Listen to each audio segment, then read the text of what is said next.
welcome back to the show. Now, just before the break, we spoke to Mr. Hassen Kajie about his career and the long road of his career until he got to this point. I'm now interested in his family life, Mr. Kajie. Behind every successful man, there's a family, a wife, and a personal life. Absolutely. Tell us a bit about that. Absolutely. Well, I'm a Kajie. I'm married a Kajie with no relation. I'm married to Latifa Kajie, no relation. We only realized afterwards that even the spelling of my surname was the same. Yeah, that's interesting because you spell it as K-A. That's a long story. Yeah, and most people spell it the other way. Yeah. Anyway, when I wrote my board exam, I needed a copy of my birth certificate. And that was the first time that I realized my spelling wasn't the same that I was using at school. Oh. And it was too late to change my birth certificate just before I wrote my board exam. So I Yes. kept that name. And when I qualified under that name, I just kept that surname. And then when I married my wife, she was also K-G-E-E. And when I got her birth certificate to make it the same as mine, lo and behold, her surname was also spelled K-J-I-E. Yes. Anyway, a bit of my personal life is very interesting. I got married in 1989. I didn't have my BCom degree at that stage, but I wanted to get married.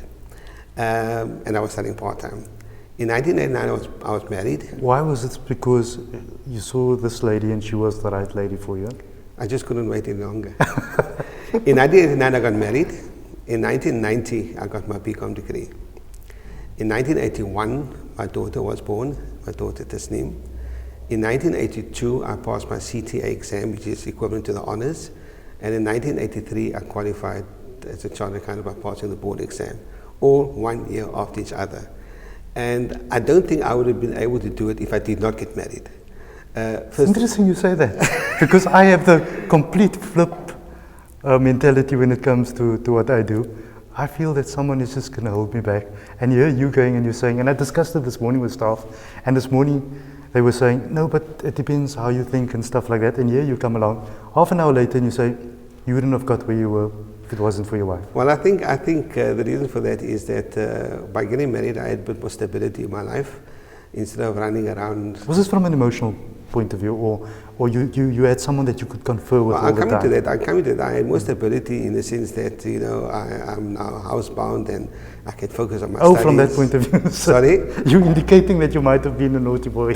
So you can read into it, okay? And then, of course, the support of my wife. I mean, she supported me, and it was very difficult times because, as you heard, my daughter was born a year after I got my degree, and I still had to write my honors exam and still qualify as, in fact, the board exam I wrote when my daughter was 1 year old, and the morning before I wrote, she went to have grommets inserted in the ears. She was in hospital the morning I wrote my exams.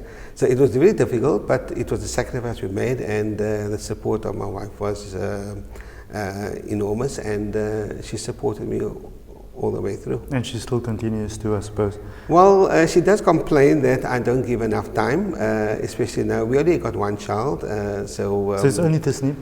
What does Tasneem do now?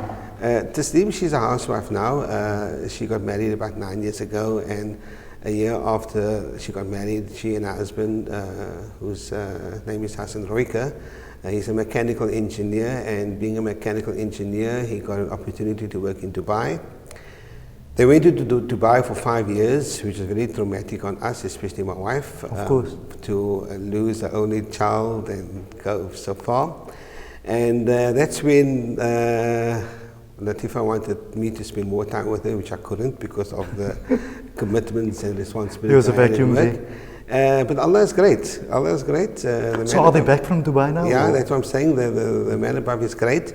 After 5 years, which was enormous experience for my son-in-law, obviously my daughter who was in travel and tourism, and they say she gave up a job because of her child was born. They came back. She came back to South Africa to have a child born, and then they went back and they had another child. And so I got 2 grandchildren, lovely grandchildren. My eldest is 4, and the younger one is 2. The man above is great. After 5 years, my son-in-law managed to get a very good job in South Africa, and now they're back in South Africa. But they're not as close as what we wanted them to be. They're in Johannesburg, which is much better than traveling to Dubai to go see them. No, of course.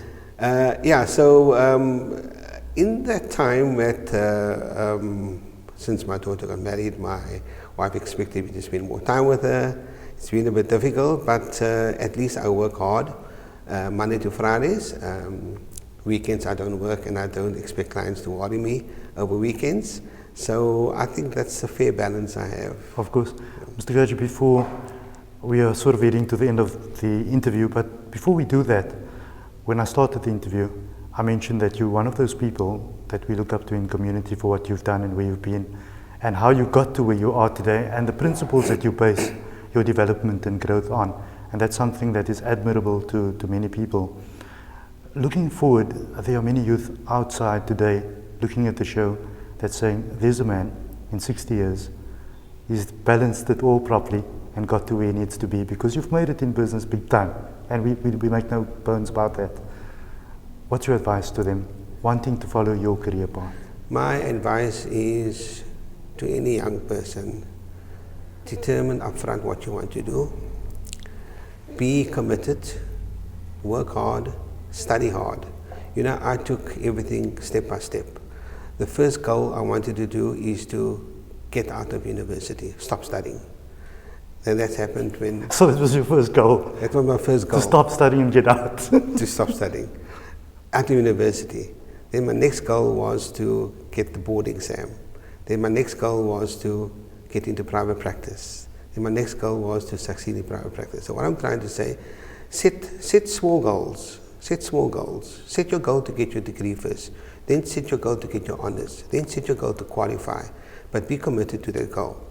The next thing, once you achieve your goal, be efficient, be honest. Don't let anything sway you from what is right. You know, in the business world, there are so many opportunities to get rich very quickly. Unethical ways. Rather stick to the ethical way, and the man above will look after you. That's my advice to any youngster. Just before we end off, do you think that the political spheres of the country has played a role? Because the time that you started out, you must have been in the depth of the apartheid era. And things have changed for youth today. Did you experience some of those challenges? Because people say today, but you know what, we were in apartheid at the time, and therefore we are this and we're not that, and that sort of thing. But that didn't seem to faze you at all, the fact that you mentioned to me what you did. Well, I can tell you one thing, it was very difficult those days. In fact, first of all, you couldn't choose the university that you go to. In fact, if I tell you the history of how I got to university, you need another hour. But in a nutshell, I had to fake my race at UWC because I'm not colored. I'm Indian. I had to go to Durban Festival. I faked my race. I said I'm Muslim. And the authorities thought Muslim is colored, and they put colored on the form, and that's how I got into UWC. So bad it was. And if I didn't fake my race, I wouldn't have studied. Then the next hurdle was to get into a firm that you can do your articles. And the white firms didn't want to article you. Sometimes the partners of the firm want to article you, but they're scared to take you because they could send you to their white clients, and the clients don't want you. Of course. Things have changed today with the transformation of the accounting profession and the involvement that I was in an organization called ABASA, which is the Association for the Advancement of Black Accountants, where I was the chairman in the Western Cape. I was also chairman of the South African Institute of Chartered Accountants in the time of their transformation as well. So we have transformed the profession greatly, whereas today it is more of a commitment from the bigger firms to allocate a certain amount of the intake to black people. So the opportunities are far greater than what it used to be based on my time. Mr. Kajie, thank you for coming into the program. It was very interesting. In actual fact, I'm very loath to invite you the next time around because there's lots of information that we could discuss going forward. Thank you very much. I have a lot to tell you, and you're welcome to invite me again. Thank you. Thank you, Mr. Hassen Kajie from Nexia SABNT, director there. Long career, lots of information for our youth.